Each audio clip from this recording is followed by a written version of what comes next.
পাতাল প্রবেশ মিস্টার থাপা, পাতাল প্রবেশ।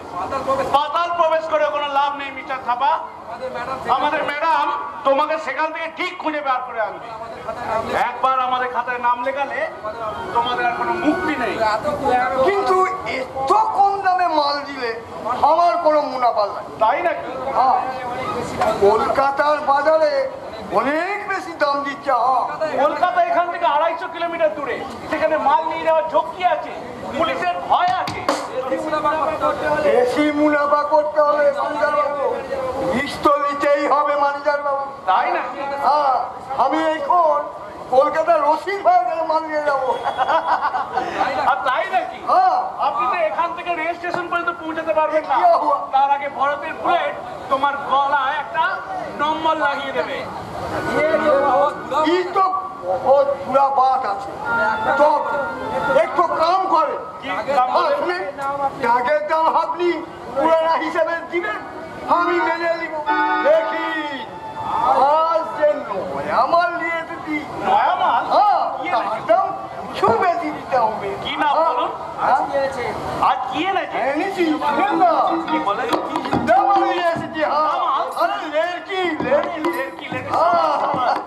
অনেকদিন আমাদের হোটেলে ভালো মেয়ে ছেলে সাপ্লাই পাচ্ছিলাম না। আজকে বলুন বলুন। ওই ওই থেকে কিনা এখানে নিয়ে এসেছি। কোথায় রেখেছেন তাকে? ওই যে হোটেলের পিছে গ্রিন হাউস রাখি রেখেছি। গ্রিন হাউসে? ঠিক আছে, তুমি যাও, আমি ম্যাডামকে খবর দিচ্ছি। যদি পছন্দ হয় তুমি উপযুক্ত দাম পাবে, সঙ্গে কিছু পুরস্কারও পাবে। তুমি ওর কাছে যাও। যাচ্ছি আছি। আমি ম্যাডামকে এক্ষুনি খবর দিচ্ছি। শুনেন, আমেরিকা কাছে একটু নয়া ট্রাক এসেছে। নয়া ট্রাক? আরে শুনেন না, ট্যাবলেট ট্যাবলেট। ওটা ওখানে দেবেন না।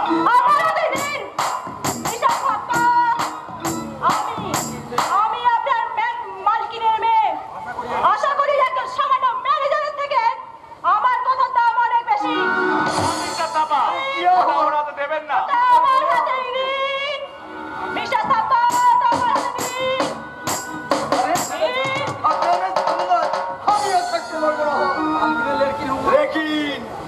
মার্কিনের লেরকি হুকুম আমাকে মানতেই হবে।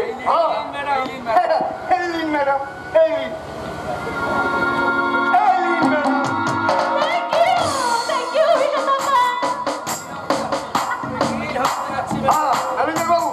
আমি হাউসে যাচ্ছি। আর শুনেন, ম্যাডামের সিগন্যাল মিললেই আমি মাল নিয়ে হাজির হয়ে যাবো। তুমি এটা খেও না প্লিজ, প্লিজ ওটা খেও না। ম্যানেজার বাবু, যে জিনিসের কারবারে আপনারা লাখ লাখ টাকা কামাবেন, সেটা খাঁটি কিনা সবার আগে আমাকে টেস্ট করে দেখতে হবে। আরে ওটা টেস্ট করার জন্য আমাদের দেশে লক্ষ লক্ষ বেকার ছেলে আছে। তুমি কেন ধর্মনাথের ফাঁদে পা দেবে? আর আপনারাই এই বিষের জোগানটা সেই লক্ষ লক্ষ ছেলে মেয়ের হাতেই তুলে দিচ্ছে। আরে এটা আমাদের বিজনেস আর জীবন কখনো এক হতে পারে না। কিন্তু কেন এক নয় বিষয়টা? কেন নয়? আমার মাম্মি যে জিনিসের ব্যবসা করবে, সেটা তো সবার আগে তার মেয়েকেই গিয়ে দেখতে হবে, তাই না? তাই না? তাই না? খাবে না কেন? কি খাবে?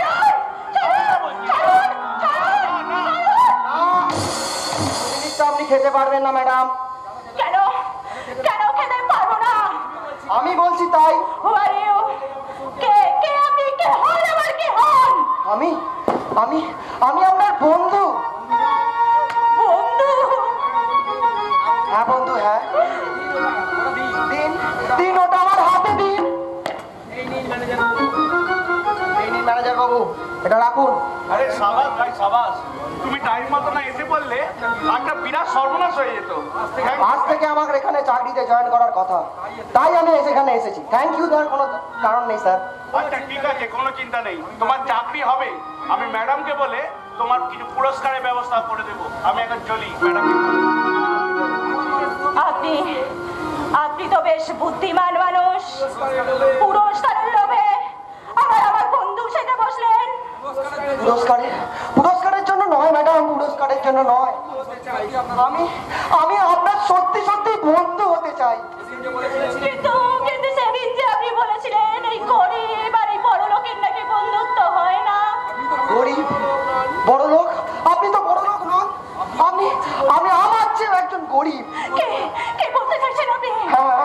বলছি।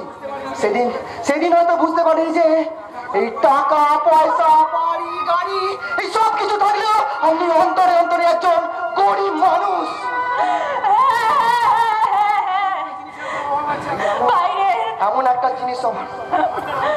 এমন একটা জিনিসের অভাব আপনার মধ্যে রয়ে গেছে যা কোনো ঐশ্বর্য দিয়ে সেটা পূরণ করা যাবে না। আপনি ঠিক বলেছেন। বাইরের সমস্ত আয়োজনকে নিষ্ফল করে দিয়ে আমার হৃদয়টা একটা শুকনো মরুভূমির মতো হাহাকার নিয়ে বেঁচে আছে।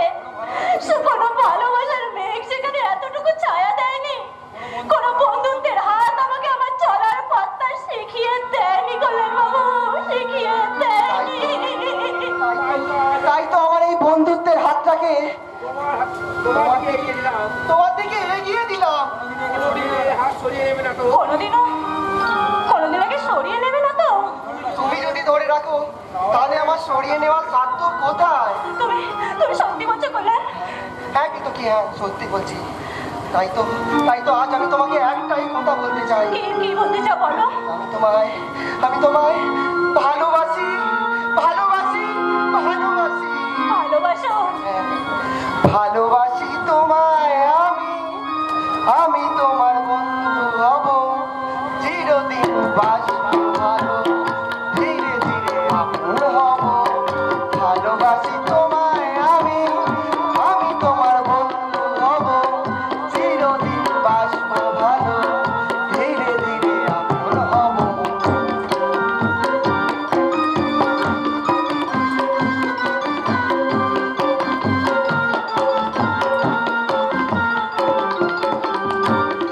সাথী হইলে যখন আমাকে আপন করো, তোমাকে সুখী করে আমিও সুখী হব।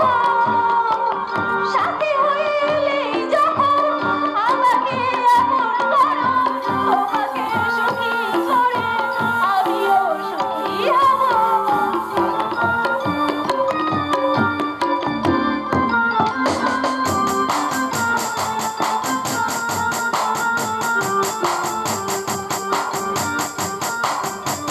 ভালোবাসি তোমায় আমি তোমার বন্ধু হব, চিরদিন বাসবো ভালো, ধীরে ধীরে। তোমার একটা সামান্য হোটেলের কর্মচারীর সঙ্গে এইভাবে নাচ গান করতে তোমার লজ্জা করছে না? আমি এখনো আপনার কর্মচারী হইনি ম্যাডাম। আজ থেকে আমার এখানে চাকরিতে জয়েন করার কথা, তাই আমি এখানে এসেছি। সে সুযোগ আর তুমি পাবে না। আজ থেকে তার আগেই আমি তোমাকে বরদাস্ত করলাম। চাকরিতে জয়েন করা না পর্যন্ত কোনো কর্মচারীকে বরখাস্ত করা যায় না ম্যাডাম। তাই আজ আপনাকে একটাই কথা জানাতে এসেছি, আজ আমি এই চাকরিতে জয়েন করছি না। কি বলছো, কি করলে? হ্যাঁ ঠিকই বলছি। আমার বাবা কিছুতেই এই হোটেলে আমাকে চাকরি করতে দেবেন না। তোমার বাবার নাম জানতে পারি? আমার বাবার নাম the great journalist Indranath Mukherjee. তাহলে তুমিও জেনে রেখে দাও, ভবিষ্যতে কোনোদিন তুমি আমার মেয়ের সঙ্গে মেলামেশার চেষ্টা করবে না। মানুষের সঙ্গে মানুষ মিশবেই ম্যাডাম, সেটাই মানুষের মহিমা। সেখানে বাধা দেওয়ার ক্ষমতা কোনো মানুষেরই নেই ম্যাডাম, কোনো মানুষেরই নেই। কথাটা বলে গেলাম। রাইট, হিস রাইট। আমরা মিস বই। কেউ আমাদের বাধা দিতে পারবে না। কিন্তু কি না,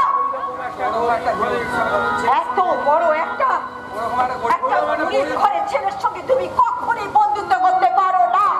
কেন মামি, কেন? গরিব হওয়াটাকে খুবই অপরাধ। হ্যাঁ, গরিব হওয়াটা খুব ঘৃণার ব্যাপার। আমি খুব ঘৃণা করি, মনে প্রাণে আমি ঘৃণা করি। আর এই ঘৃণা করি বলেই আজ আমি এই জায়গায় উঠে আসতে পেরেছি। কিন্তু তোমার এই উঠে আসাটা ঠিক কতটা নেমে যাওয়া, সেই বিচার বলতে তোমার হারিয়ে গেছে মামি। আমরা তার বদলে যা পেয়েছি, তার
সে কথা কখনো তুমি সে পরিচয় জানতে পারবে না।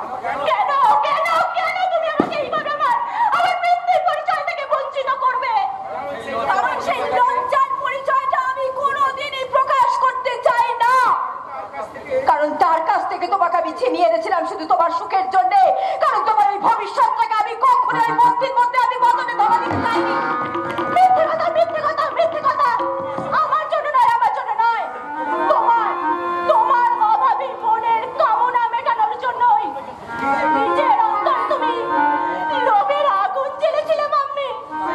আর সেই আগুন দাবার নল হয়ে আমাদের দুজনের মনটাকে যে পুড়িয়ে ছাই করে দিয়েছে। সেই ছাই দিয়ে তো কোনোদিনও মশাল জ্বলবে না মাম্মি, কোনোদিনও জ্বলবে না। কেতকী শোনো, কি চায় এই মেয়েটা, কি চায়? এত কিছু ঐশ্বর্য পেয়েও সে যে কি চায়? মাত্র 50 পয়সা দামের একটা দেশলাইয়ের কাঠি, যা দিয়ে এক ফায়ারে দিয়ে ওর পাড়ে পাতি সমস্ত জিনিসগুলোকে পুড়িয়ে ছাই করবে। আমাদের কথার মধ্যে তুমি কেন কথা বলতে এসেছো? তুমি তোমার নিজের চরকায় তেল দাও। কি করবো ম্যাডাম, কচি কচি সবুজ ঘাস দেখলি যে গাইগুলোর মুখ চলকায়, সেই জন্যই তো বেড়া ডিঙিয়ে তোমার বাগানে মাঝে মাঝে প্রবেশ করি। আমি কথা বলছো না, তেল দেওয়ার কথা বলছো নয়। যার তরকায় তেল দেওয়া অভ্যেস আছে, ক্যাচর করছো শব্দ দেখলি সে তেল দেয়, নিজেরই হোক আর পরেরই হোক। তোমাকে আমি অনেকবার এখানে আসতে বারণ করেছি। না না না, আসতাম না, তবু আজ কেন এলাম জানো? একটা প্রশ্ন তোমাকে জিজ্ঞাসা। সীতার পরিচয়টা তুমি ফাঁস করে দিলে কেন? কে ফাঁস করেছে? কে তোমাকে কথা বলেছে? ইন্দ্রবাবুর যে সীতা পালিতা কন্যা, সেটা কেবলমাত্র তুমি আর আমি ছাড়া কেউ জানতো না। আর যারা জেনেছে তারা তোমার কাছ থেকে জেনেছে, অস্বীকার করতে পারো না। হ্যাঁ, আমি বলেছি এই কারণ তাকে সাবধান করে দিয়েছি, নাহলে এরপরেও তাকে আরো অনেক বড় শাস্তি পেতে হবে। তাহলে এখন যদি আমি কেতকীর পরিচয়টা ফাঁস করে দিই, তখন কি ভাবো? না, তা তুমি কোনোদিন পারবে না। কি কেন পারবো না? তুমি সীতাকে তুমি কষ্ট দিতে পারো, সেই কষ্টটা আমি তোমাকে দিলে তুমি রাগ করতে কেন? তা তুমি কোনোদিন পারবে না, তার কারণ কেতকী তোমার নিজের মেয়ে। এই সত্যি কথা নিজের মনে মধ্যে আছে, থাকতে পারছি না। আমার অন্তরটাকে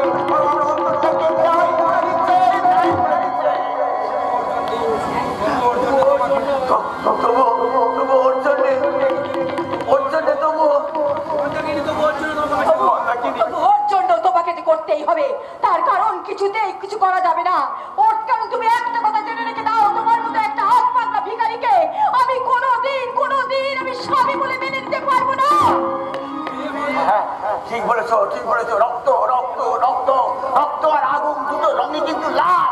এখনো পর্যন্ত তোমার বিষ ও লাল রক্তটাকে কালো করে দিতে পারেনি। তোমাকে অনুরোধ করছি, ওকে তুমি বাঁচতে দাও, ওকে তুমি ঠিক করে থাকতে দাও।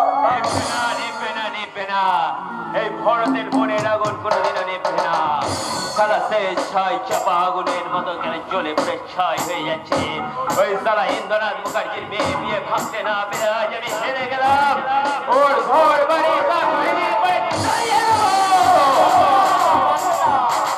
পারবে না, বড় জ্বালাতে পারবে না। অপরের আগুন জ্বালাতে গেলে তোমার নিজের মনের মধ্যে দ্বিগুণ আগুন দাও দাও করে জ্বলে উঠবে। আমার ভেতরটা জ্বলছে সেই 7 বছর বয়স থেকে, যেদিন জীবনে আমি প্রথম লম্বর লাগিয়েছি। হ্যাঁ, আমি আমার বাবার গলায় সেই 7 বছর বয়সে কাটারির কোপ বসেছি। সেদিন থেকে জ্বলছি এই জ্বালা আমার বাড়ছেও না।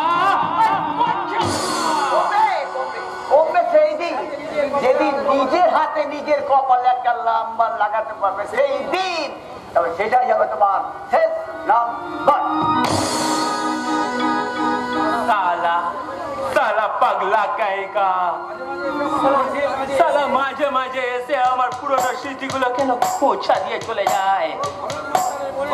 মুস্তানের মনের বিবেক থেকে খোঁচা দিয়ে চলে যায়। কোনোদিনও কারুর বুকে আগুন জ্বালাতে পারবে না, তার কারণ ওর বুকে নিজের আগুনটাই নিভে গেছে। ও আমাদের বিবেককে কোনোদিনই খোঁজাতে পারবে না। তবু সে সালা ছাই চাপা আগুনের মতো মাঝে মাঝে আমার এত চেষ্টা করে বিবেকের বুকে আমি একটা লবণ লাগাতে পারছি না। তুই ঠিক বলেছিস, শত্রুর সংখ্যা দিন দিন বেড়েই চলেছে। ওই ইন্দ্রনাথ রাখালের খুনের তদন্ত করার জন্য মুখ্যমন্ত্রীর কাছে একটা চিঠি লিখে পাঠিয়ে, আর তার সেই বেজন্মা মেয়েটাকে আপনি নিজেই ভগীরথ হয়ে শাক বাজিয়ে ঘরে তুলেছেন। তার মানে দুর্যোধন বাবুর বাড়িতে সীতা আশ্রয় পেয়েছে। শুধু আশ্রয় নয়, শুধু আশ্রয় নয়, ঘরের বউয়ের মর্যাদা পেয়েছে। আর ওর বড় ছেলে আনন্দ তাকে বিয়ে করেছেন, আর উনি নিজেই তাকে বরণ করে নিয়ে ঘরে তুলেছেন। বরণ করতে আমি বাধ্য হয়েছিলাম, বরণ করতে আমি বাধ্য হয়েছিলাম। আর এটাই হলো আমার রাজনীতি। রাজনীতি রাজনীতি সালা, তোমাদের ওই রাজনীতি আমি বুঝি না। তোমাদের ওই রাজনীতি সালা একবার সাপের গালে চুমখায় আর একবার ব্যাঙের গালে চুমখায়। ঠিকই বলেছে দুর্যোধন বাবু, ঠিকই বলেছে। আসলে সীতার সঙ্গে সঙ্গে যদি আনন্দ আকার যদি বাড়ির বাইরে বেরিয়ে পড়তো, তাহলে কিন্তু জনগণ উল্টে যেত। তাই ওদেরকে ঘরে রেখে ঘর ভাঙতে হবে। তার মানে আপনি বলছেন কাঁটা দিয়ে কাঁটা তুলতে হবে? হ্যাঁ, এমন একটা উপায় বার করতে হবে যাতে আমার ছেলে ওই কলঙ্কিনীটাকে ঘাট ধাক্কা দিয়ে বাড়ি থেকে বার করে দেয়। দেবে না, কিছুতেই দেবে না। কারণ এটা হলো প্রেম পীড়িতের বিয়ে। কথায় বলে না, পীড়িতে কাঁঠালের আঠা লাগলে পড়ে না। ছাড়বে ছাড়বে ছাড়বে, জরুর ছাড়বে। শুধু ওই মেয়েটার চরিত্রে একটা লম্বা লাগাতে হবে। না, খবরদার নয়। যতই হোক সেই মেয়েটা যাই হোক না কেন, তবু তো সেই এমএলএ সাহেবের ছেলের বউ। না না, ওই বেজন্মাটাকে আমি কোনোদিন বৌমা বলে মেনে নিতে পারবো না। তুই ওকে নিয়ে যা ইচ্ছা তাই করতে পারিস। তার আগে আপনি ওই ইন্দ্রনাথ বাবুকে খবরটা দিন যেন আমাদের দিকে সে যায়। ব্লাডে ভরত কিন্তু কাজে নামবে, আর তাকে বুঝিয়ে দিতে হবে সে আমাদের বন্ধু নয়, সে আমাদের শত্রু। আর আমরা কোনোদিন শত্রুর শেষ রাখি না, আর রাখবো না।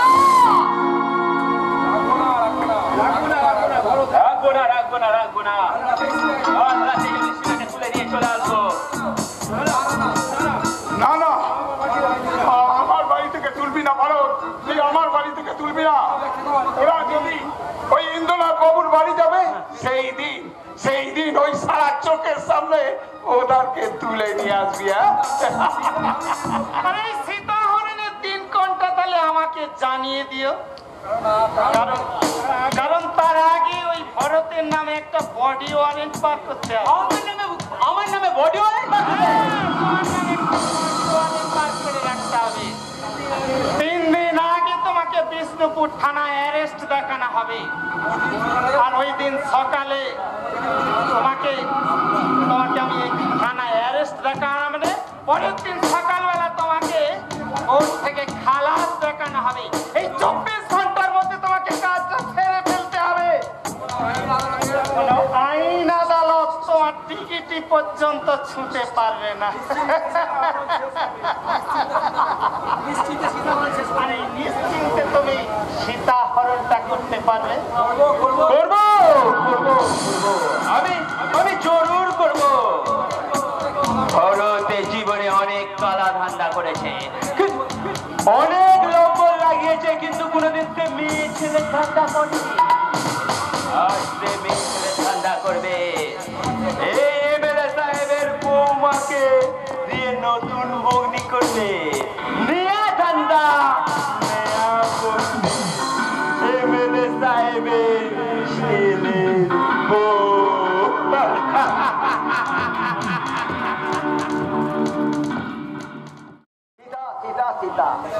সীতা যুগে রামচন্দ্রের সীতা কোনোদিন কোনো অন্যায়ের প্রতিবাদ করেনি। সীতার বনবাস, সীতা হরণ, এমনকি সীতার অগ্নি পরীক্ষা, সব অত্যাচার তিনি মুখ বুঝে সহ্য করেছেন। সবার শেষে পাতালে প্রবেশ করেছিলেন। কিন্তু সাবিত্রী চুপ করে থাকেনি, যমরাজের কাছ থেকে তার স্বামীকে ঠিক ফিরিয়ে এনেছিল। এই যুগে যমরাজা যাকে একবার নেয় তাকে আর খিদে দেয় না রে। জানি জানি আমার বাবুটাকে আর ফিরে পাবো না, কিন্তু তোমাদের সমাজের কাছ থেকে সেই অন্যায়ের বিচারটা আমি ঠিক আদায় করে নেবো। পারবি না, এই কলি যুগে গরিবরা কোনোদিন সুবিচার পায় না রে, সুবিচার পায় না। তাই বলছি এইবার কি তোর বাপের গুরু দত্তাটা শেষ কর। কি করে করবো? আমার বাপের চিতার ছাইটা যে এখন আমার এই চাদরে বাঁধা আছে, সেদিন ওই ভরত মরবে, সেই দিন আমি এই ছাই গঙ্গায় দেবো। চিতা বাচ্চার সদ্গতি না হলে যে গুরুদাতা শেষ হয় না কাকা। ওরে বোকা, গরিবদের সদ্গতি সঙ্গে সঙ্গেই হয়ে যায়। আমরা যেদিন জন্মেছি সেই দিনকেই মরেছি। আমরা মরেছি ওই অন্ধকার অন্ধকূপের মধ্যে। আমরা কেউ আর বেঁচে নেই রে। আমরা ওই ভোটার লিস্টের একটা নাম্বার মাত্র, আর আধার কার্ডের একটা ছবি, আর পরিচয় পত্রের একটা ছবি মাত্র। সেই ছবিতে প্রাণ থাকতে পারে না। পারে পারে পরশুরাম পারে। আদর্শের ভুল ছুঁড়ে সেই প্রতিষ্ঠাকে প্রাণ প্রতিষ্ঠা করতে হয়। এই যুগের আদর্শের কথা কে শেখাবে ইন্দ্র? আজকালকার নেতারা ওই চাল্লায় যেমন সরষে থাকে না, নেতাদের মনে আদর্শ ধরে রাখতে পারে না, সব বলে পড়ে যায়। তবু আদর্শহীন হয়ে ওরা আমাদের বাঁচিয়ে রাখবে পরশুরাম। কারণ এই গরিবরা না থাকলে কাদের নিয়ে রাজনীতি করবে? কাদের মুখে দুটো রুটি শুনে দিয়ে ওরা ভোট জিতবে? বন্যার সময় কাদের নেমে সাহায্য আসবে, আর ওরা সেটাকে বেঁচে দিয়ে বড় লোক হবে। তুমিও এই কথা বলছো? আমি তো সারা জীবন ধরে আমার কাগজে এই কথাগুলোই বলে আসছি রে সমর। না না না, বলে কোনো লাভ নেই, বলে কোনো লাভ। এদেশের কজন মানুষ লেখাপড়া জানে যে তোমার কাগজ পড়বে? যারা জানে তারা অন্তত অত্যাচারের কথাটা জানবে, তাদের মুখ থেকেই অন্যরা শুনবে, আর এমনি করে একদিন সারা দেশ জুড়ে বিপ্লবের আগুন জ্বলে উঠবে। আরে বুড়া কপাল, যে দেশের মানুষের একটা বিড়ি ধরাবার জন্য অন্যজনের কাছ থেকে দেশলাই যে বিড়ি ধরায়, তারা এই বিপ্লবের আগুনটা জ্বালাবে কেমন করে? আমি ভেতর থেকে আসি, খবরকে যে জন্য ডেকে পাঠিয়ে দিলে সেই কাজটা একটু ফেরে নাও। আমি এক্ষুনি আসি। চলবে না। আমি রাখালের খুনের বিচার চেয়ে মুখ্যমন্ত্রী চিঠি পাঠাচ্ছি। না কাকা না, আমার জন্য কাউকে কিচ্ছু করতে হবে না। আমার বাপের খুনে কি আমি নিজে হাতে শাস্তি দেবো? কি করবি তুই? যেমন করে ওরা তাকে খুন করেছিল, আমিও তেমনি করে ওদের নিকেশ করে দেবো। ওরে না রে না, সমর না। অন্যায় দিয়ে কখনো অন্যায়কে থামানো যায় না। খুনের বদলে খুন করে কোনো সমস্যার সমাধান হয় না। তাহলে খুনের আসামিকে তোমরা ফাঁসিতে ঝোলাও কেন? সমর, তোমাদের আইনি তো নিজেই শিখিয়েছে খুনের বদলে খুন করতে। সমর সমর, আমার কথা শোন বাবা। না, আমি কোনো কথা শুনবো না। বাঘের কপালে কেউ চন্দনের ফোঁটা দেয় না, এই কাটারির কোপ। তবু আমার কাজটা আমাকে করতেই হবে সমর। নে বাবা নে, পাগলামি করিস না। তুই এই চিঠিটায় একটা টিপ চাপ দে। কেন তুমি নিজের বিপদ রেখে আনছো বলো তো? ওই দুর্যোধন বাবু এখন তোমার সীতার শ্বশুর। ওই সন্তানটা সর্বনাশ হলে সে তোমার সীতাকে সুখে থাকতে দেবে না। তাহলে সীতা আমাকে তার জন্য কোনো দোষ দেবে না রে। বরং ওর সুখে যদি আমি সত্যগ্রস্ত হই, তাহলে ও সব থেকে বেশি আঘাত পাবে। নে নে বাবা নে, আর তুই পোকামি করিস না। এখানে একটা ছাপ দে। তুমি যদি চাও তাই দিচ্ছি। ওই কোথায় ছাপ দিতে হবে? এই যে বাবা, এই যে এইখানটাতে, এইখানে। কিন্তু তবু আমার কাজ আমাকে করতেই হবে। নিজের পথেই আমি আমার বদলা নেব। হ্যাঁ কাকা, হ্যাঁ। দুঃশাসনের রক্ত দিয়ে দ্রৌপদী বেনি বাঁধা হয়েছিল, তাই আমিও মারের বদলে মার চাই।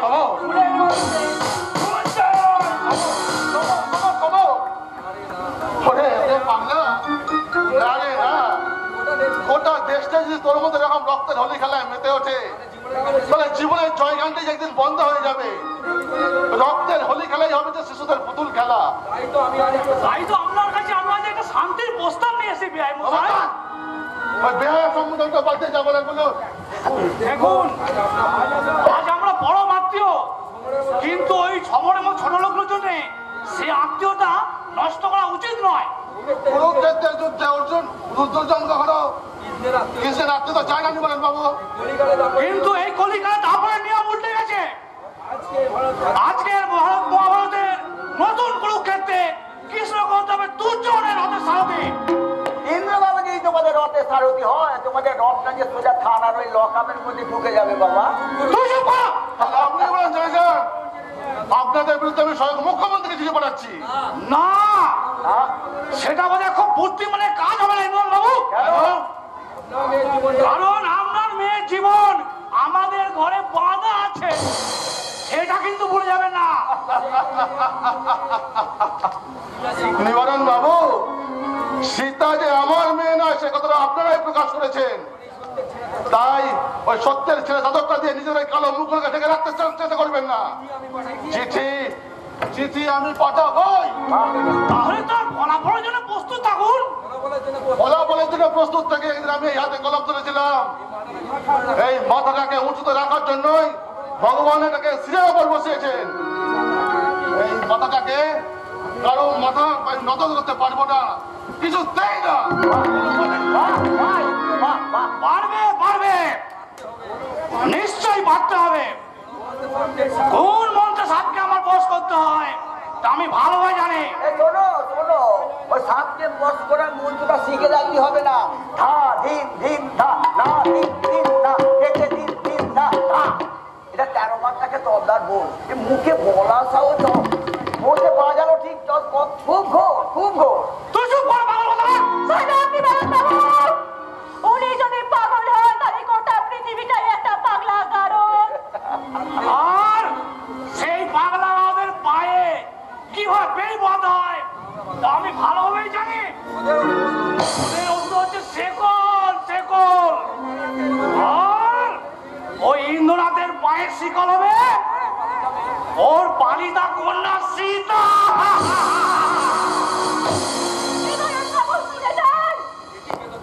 কিরে মা, কিরে মা, কি তো কি তুই এসেছিস আমার সত্যাশ্রমে? এসেছি এসেছি এসেছি, কারণ আমি যে আমার জীবন সত্যটা খুঁজে পাচ্ছি না, তাই তো আপনার এই সত্যাশ্রমে ছুটে এসেছি একটু শান্তির আশায়। এত ভোগ বিলাসের মধ্যে থেকেও তোর জীবনে শান্তি নেই কেন রে মা? তুই বল, আমাকে বল। আমি যে আমার পিতৃ পরিচয়টা খুঁজছি। যে পরিচয়টা দিকে তোর মা লজ্জা পাচ্ছে, সেই পরিচয়টা তোর জানার এত আগ্রহ কিসে? যে মানুষটা এক কথায় সমস্ত ঐশ্বর্যকে ত্যাগ করে ভিখারি হতে পারে, তার পায়ে মাথা থেকে যে বড় প্রণাম করতে ইচ্ছা করে। ওরে মা, যে মানুষটা মরে গেছে তার পায়ে হাত দিয়ে প্রণাম করা যায় না রে মা, যায় না। মারা যাননি, এখনো বেঁচে আছেন। বেঁচে আছে? তাই তো সেই মানুষটার উপর অভিমান করে আজ আমি পথে নেমেছি। কেন কেন সে আমাকে ছেড়ে গেল? কেন তার জীবন মধ্যে আমাকে দীক্ষা দিল না? কেন আমাকে ছেড়ে তিনি এতটুকু কষ্ট পাচ্ছেন না? আমাকে এভাবে কেন কাঁদাচ্ছে? কান্নাচ্ছে কত রকম কান্না তুই কি জানিস না? কারো কান্না জলের দইয়ের মতো উচ্ছলে উঠলে পড়ে, আবার কারো কান্না যে তুষের আগুনের মতো গুমরে গুমরে মরে, গুমরে গুমরে মরে। তিনিও যদি কাঁদবেন তাহলে কেন কেন তিনি আমাকে বুকে টেনে নিচ্ছেন না? কেন একটু ভালোবাসা পাওয়ার জন্য লোকের কাছে আমাকে হাত পাততে হচ্ছে, ভিখারি হতে হচ্ছে? ওরে মা, ভালোবাসার জন্য কাঙাল মোনা করতে নেই, কোনদিন কাঙাল হতে নেই। নিজের অন্তরকে ধন্য করতে হয়। ভালোবাসা দিতে হয়, তাকে অন্তরকে দিয়ে ভালোবাসা করতে হয়। একটা রাজার ধন টাকায়, যেটা হাতে ধরা যায়, কিন্তু কবিরের ধন অন্তরে, গোটা বিশ্বব্যাপী, তার কোনদিন শেষ নেই রে মা, তার কোনদিন শেষ নেই। আমিও তাই চাই, আমিও তাই চাই। কেমন করে আমি আমার অন্তরকে ধনী করবো একটু বলবেন আপনি? সমস্ত ধন ঐশ্বর্য ছেলে ফেলে দিয়ে আমার মতো ফকির হতে হবে মা। রাজার জোর টাকায়, সেটা গুণে শেষ করা যায়, কিন্তু ফকিরের জোর কিন্তু অন্তরে সেটা শেষ হয় না। তাই গোটা পৃথিবীটাই তাই ফকিরের কাছে অন্তরে বাধা থাকে মা, বাধা থাকে। আমিও তাই চাই, আমিও তাই চাই।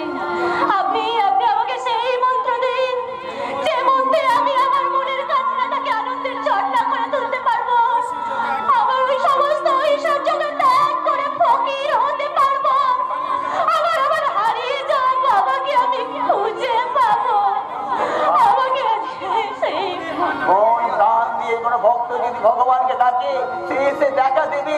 তুই মন প্রাণ দিয়ে ডাক, একদিন না একদিন দেখবি তোর বাবা তোর কাছে এসে দেখা দেবে দেবে দেবে।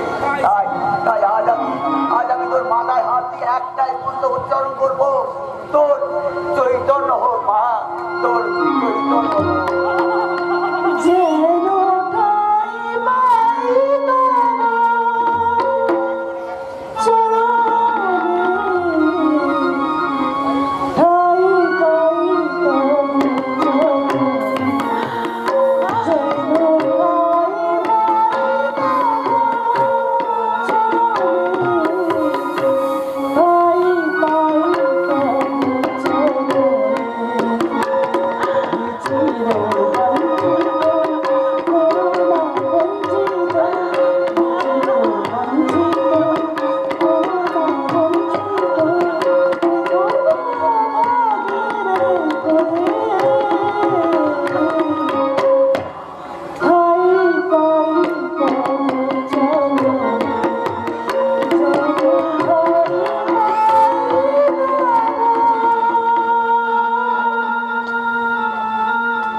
এদেশের মানুষের কোনোদিন চৈতন্য হবে না। এখন শুধু একটাই স্লোগান চলছে, চলবে। চলবে না, চলবে না। এই প্রশাসন আর গুন্ডাদের আতুত আমি নিজে হাতে ভাঙবো। আপনারা শুধু শুধু আমাদের দোষারোপ করেন।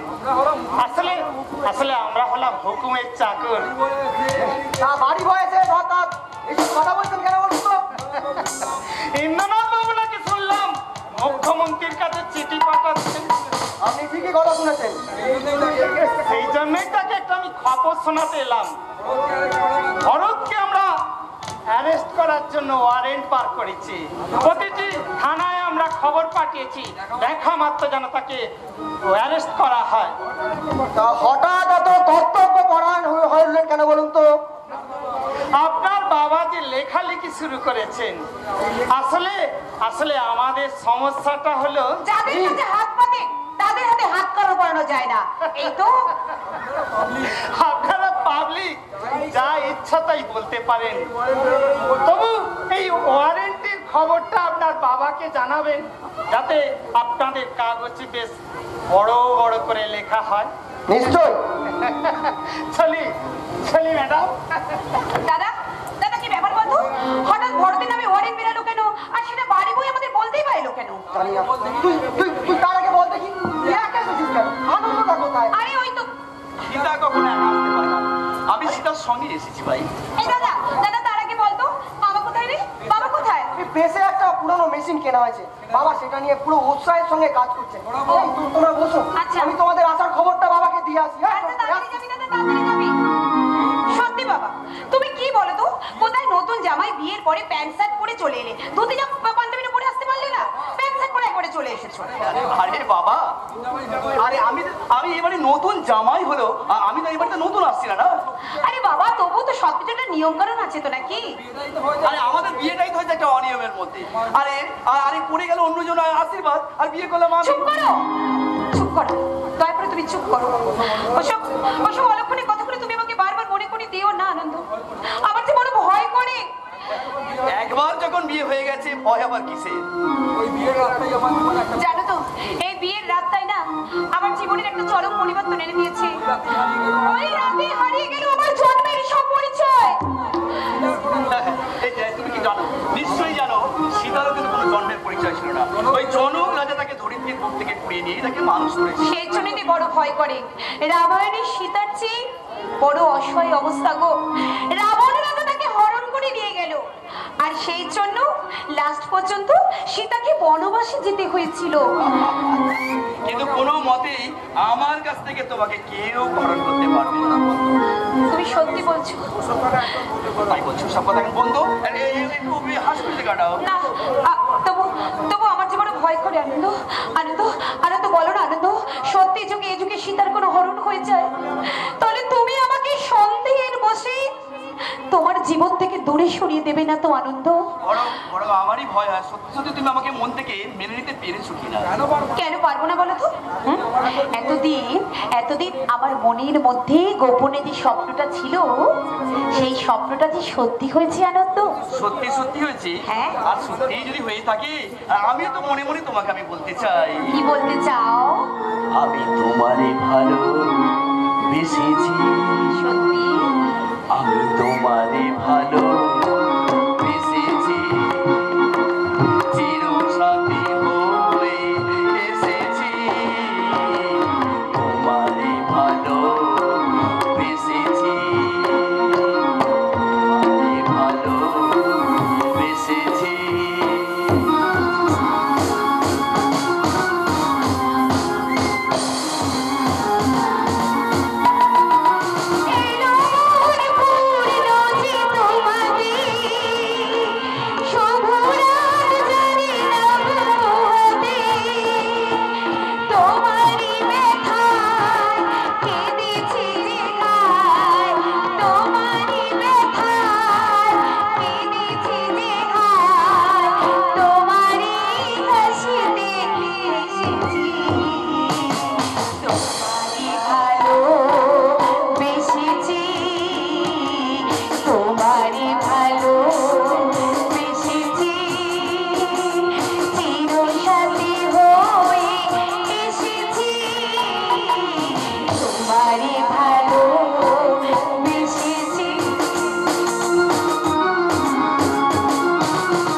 হ্যাঁ বাবা।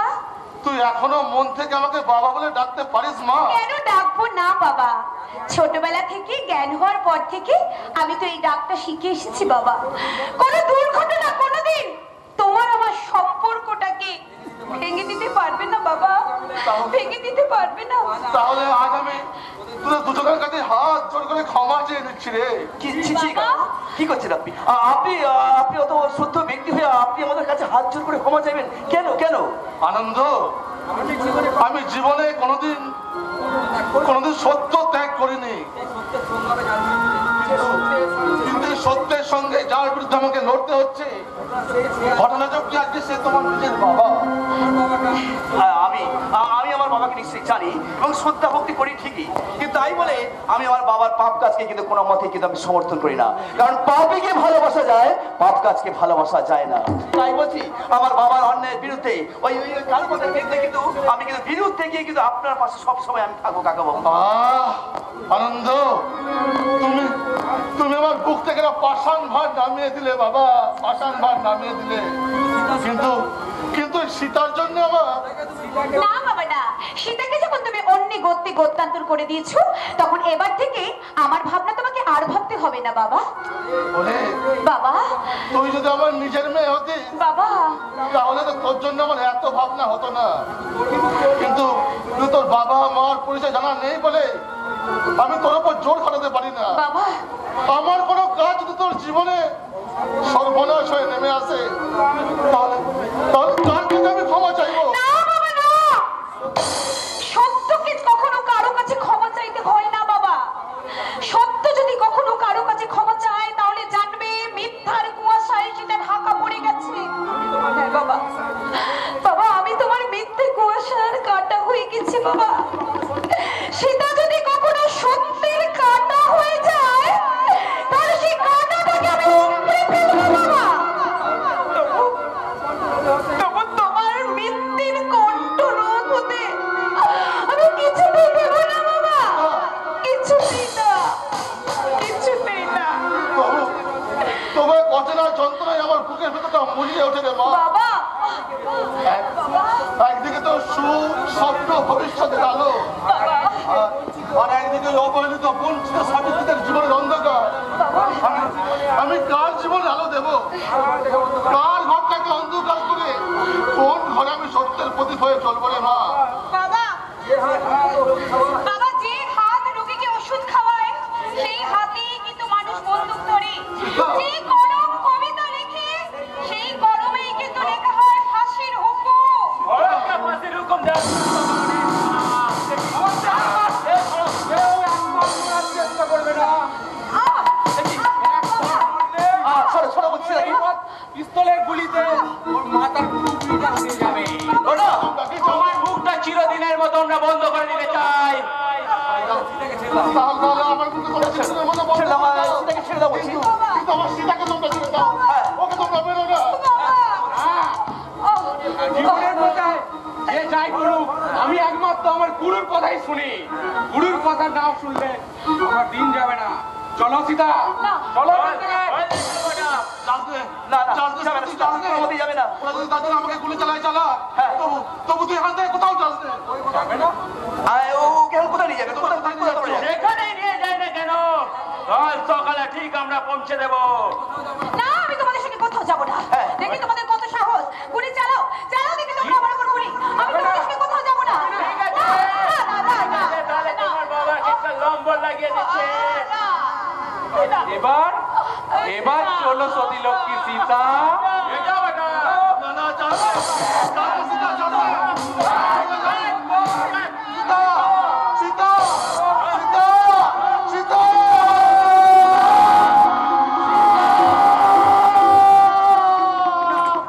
কিছুতেই হতে পারে না, কিছুতেই না।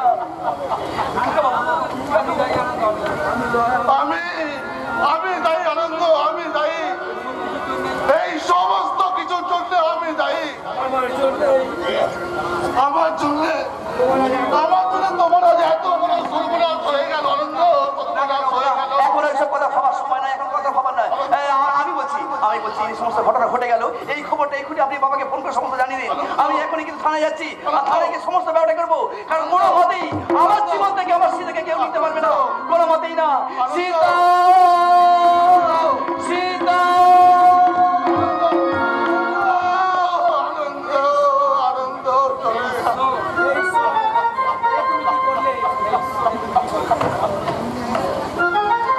ঈশ্বর, এ তুমি কি করলে? ঈশ্বর, এ তুমি কি করলে? সত্য রক্ষার জন্য যদি মানুষকে এত বড় আঘাত সহ্য করতে হয়, তাহলে কেন কেন তুমি তার মনে সত্যের আগুন জ্বেলেছিলে? নিভে দাও, নিভে দাও সে আগুন। মিথ্যার অন্ধকারী হোক আমাদের জীবনের আলো, ধ্বংসের মন্ত্রে এক দেবতার পূজা। ওই সীতা সাবিত্রীদের সতীত্বকে দণ্ডন করো, কই ভারতবর্ষের দল। আর এই মহান ভারতবর্ষের এই মহান গণতন্ত্রের পূজারীরা চিৎকার করে গায়ক মহান, মেরা ভারত মহান, মেরা ভারত মহান, মেরা ভারত মহান।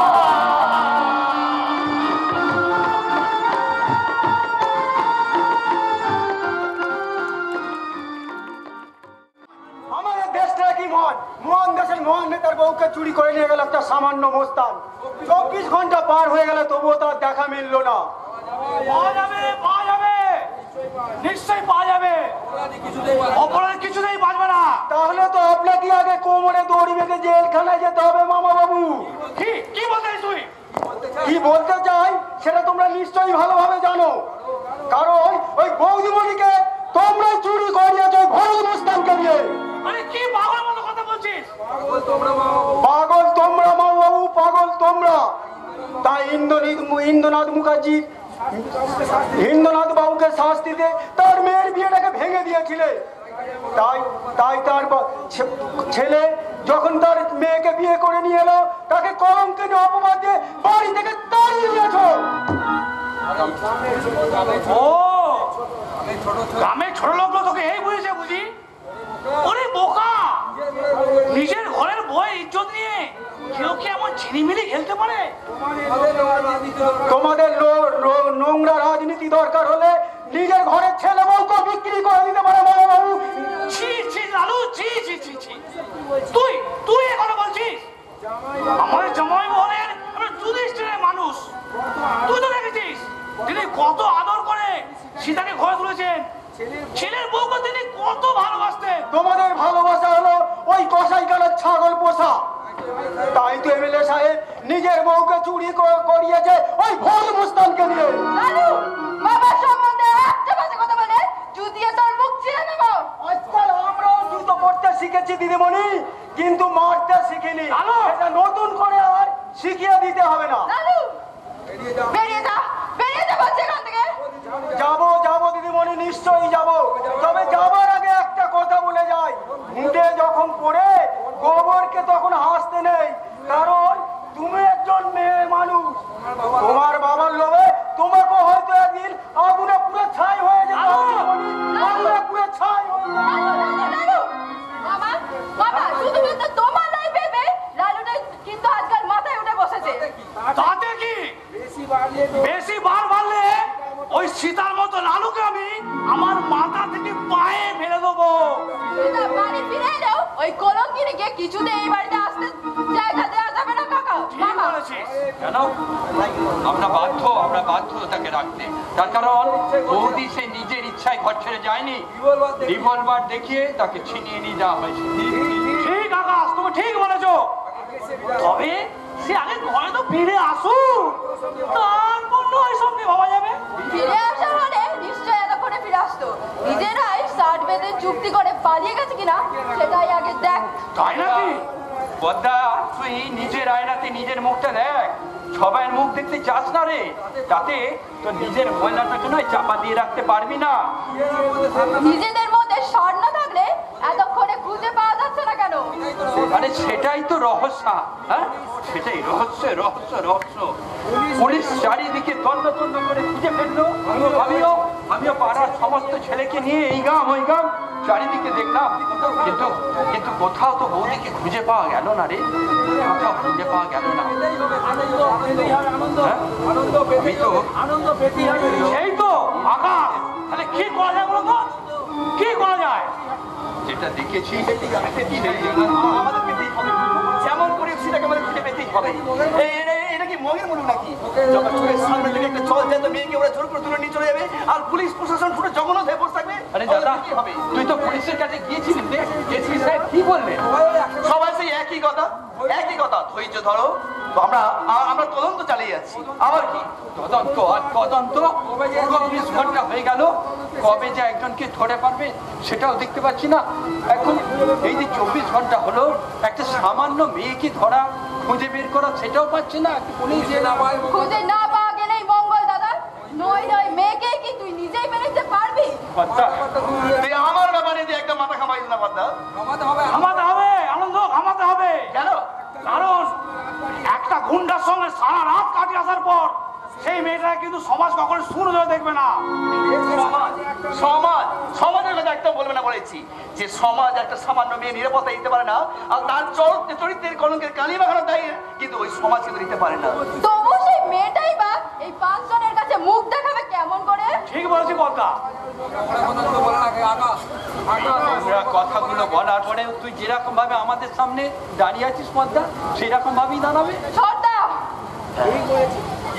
একদম একদম তো ঠিক বলেছিস।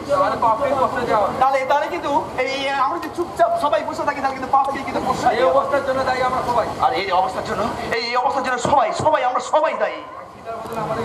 তাই শিকারের বদলে কিন্তু এখন এই মুহূর্তে আমাদের কিন্তু লজ্জায় মুখ লুকানো উচিত। ঠিক বলেছো আনন্দ, তুমি ঠিক বলেছো। আমি একজন এমএলএ হয়ে আমার বাড়ির বৌমার যদি এইরকম অবস্থা হয়, তাহলে তাহলে আর সাধারণ মানুষের অবস্থা কিরকম হতে পারে? কিছু খোঁজ পেলে না বৌদি?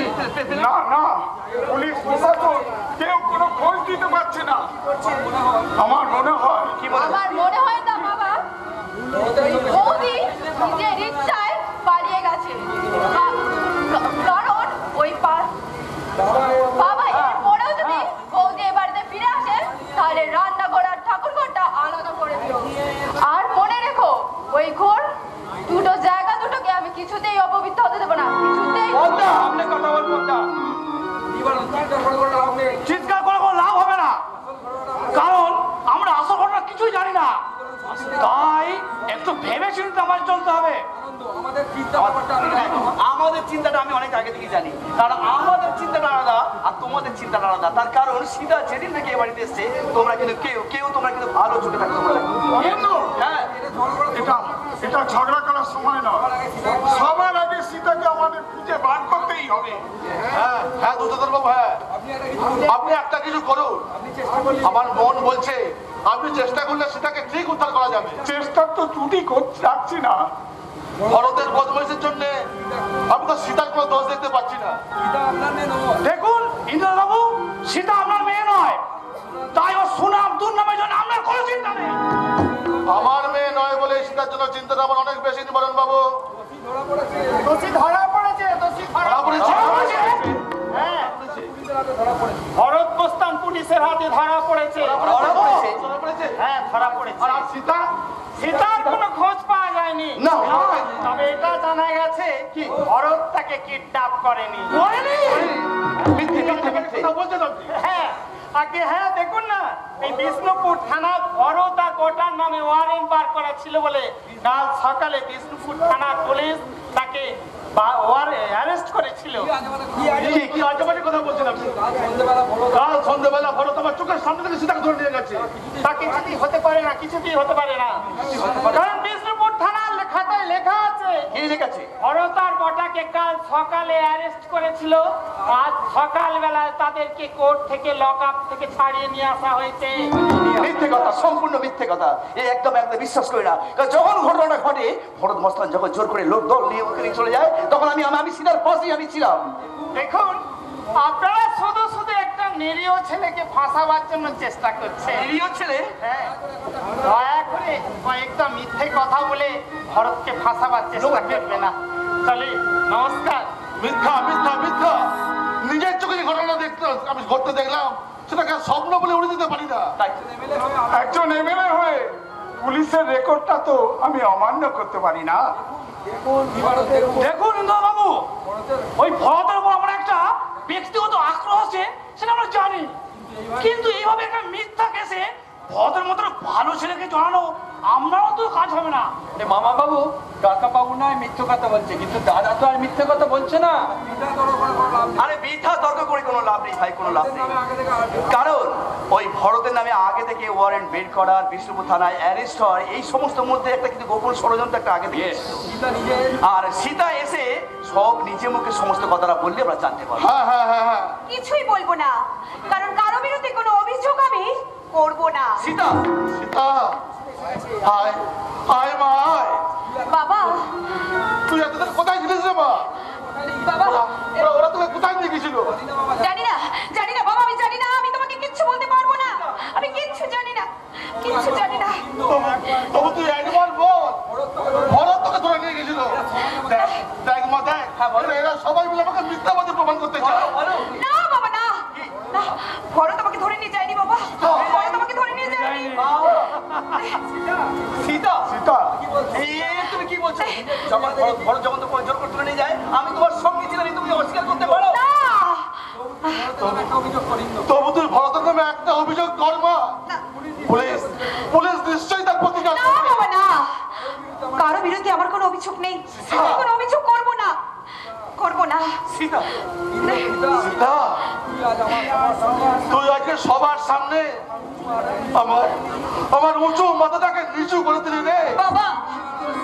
আমার আমার শিক্ষা আদর্শের উত্তরাধিকারটাকে অস্বীকার করে তুই শুধু নিজের অপমান করলি না সীতা, আমাদের আমাদের এই বাবা মেয়ের ভালোবাসাটাকে তুই বিষাক্ত করে দিলি, বিষাক্ত করে দিলি। বাবা বাবা বাবা, হ্যাঁ রে মা, হ্যাঁ, আমি আজকে পরিষ্কার বুঝতে পারছি একটা গুন্ডা বদমাইশকে বাঁচানোর জন্য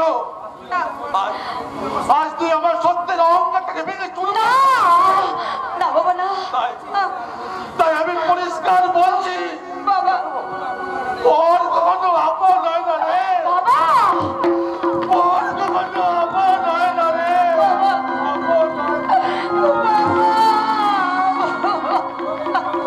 চলো এই নিবারণ, এবার আমরা একবার এসপি সাহেবের কাছে যাই। আসল ঘটনাটা যাই হোক না কেন, বানিয়ে বানিয়ে অন্তত একটা মিথ্যে কথা বলে ওই লোকটার মুখটা তো বন্ধ করতে হবে না। তবে জামাইবাবু, লোকের মুখ তো বন্ধ করা যাবে, কিন্তু চোরে কামারে যদি সম্পর্ক করে থাকে তাহলে ওদের দুষ্কর্ম কিন্তু বন্ধ করা যাবে না, সেটাই বলে যাচ্ছি। মামা, বৌদি, আজ আমি তোমাকে কোনো প্রশ্ন করব না, শুধু একটা কথাই আমি তোমায় বলে যেতে চাই। নিজের মুখ বন্ধ রেখে তুমি অনেক নিন্দুকের মুখ খুলে দিয়েছো বৌদি। এরপর তোমার ওই সত্যের বাঁধ আর মিথ্যের ঢেউকে কোনোদিনও আটকে রাখতে পারবে না বৌদি, কোনোদিনও আটকে রাখতে পারবে না।